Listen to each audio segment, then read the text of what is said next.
So we sort of already expected this, but some new iPhone blanks showed up this week on the Chinese website Weibo, and they reportedly show the sizes and sort of dimensions of the new iPhones. And these are molds probably for not the actual iPhones themselves, but for case manufacturers.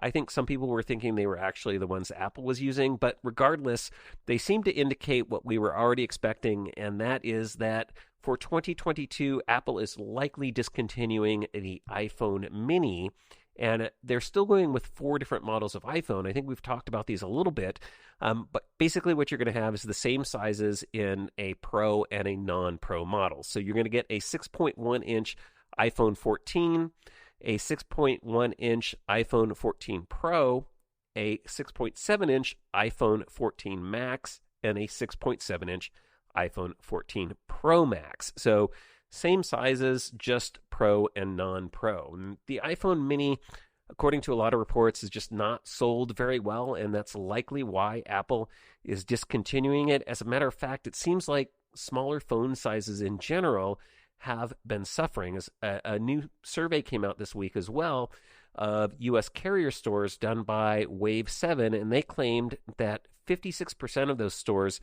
said that the new iPhone SE3 demand was weaker this year than it was for the previous year's iPhone SE. And as a matter of fact, only 8% claimed that it was actually stronger. So smaller phones just apparently not doing that well for Apple, and it sounds like they may have decided this year, at least for the iPhone 14 lineup, that they're going to go with the larger sizes.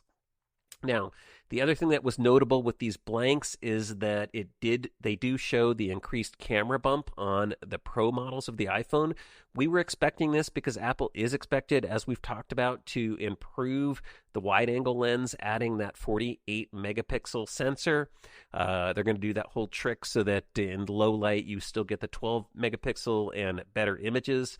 But that means overall that the thickness of that camera bump is going to increase 4.17 millimeters according to reports, about 0.57 millimeters larger than the previous bump, and the overall space that bump uses is going to grow by about 5% in both dimensions to 36.73 millimeters by 38.21 millimeters, and that would be up from 35.01 millimeters by 36.24 millimeters in the current iPhone Pro.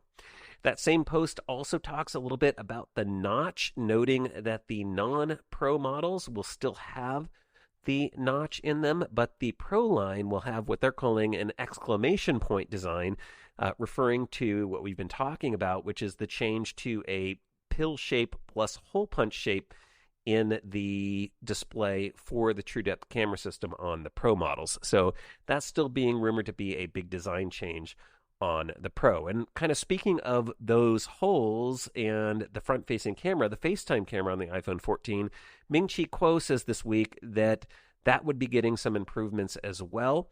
He said we're going to be getting an update to autofocus and a larger aperture, specifically a new f.19 aperture versus the current f2.2 aperture, and that reportedly will allow for better shallow depth of field effects for the selfie and portrait mode stuff, and then an enhanced focus for your video calls. So you're going to be nicer FaceTime calls, Zoom calls, all that sort of stuff. Apple focusing on improving that. And then a later Weibo post, so this was the original one with kind of these leaked images, but a later post also mentioned what the new color for this year might be. They're claiming it's going to be purple. We'll have to wait and see. They say this new purple color will actually have a shift in tone based on lighting conditions, so that sounds pretty cool. I like purple stuff, so that would be a great new color. But that same report also claims that there's going to be a kind of change to the design of the True Tone flash. They're saying you're now going to have a small circle inside kind of a bigger circle, as opposed to the current design, which actually contains kind of a split LED. So in that round space, if you look at it, it's split down the middle, and you have separate LEDs on each half of that circle. So now it's going to kind of be these concentric circle within a circle design, according to that report. So we'll have to wait and see. I don't know how that changes or maybe improves the True Tone flash, but a little bit of a design change there as well, according to that report.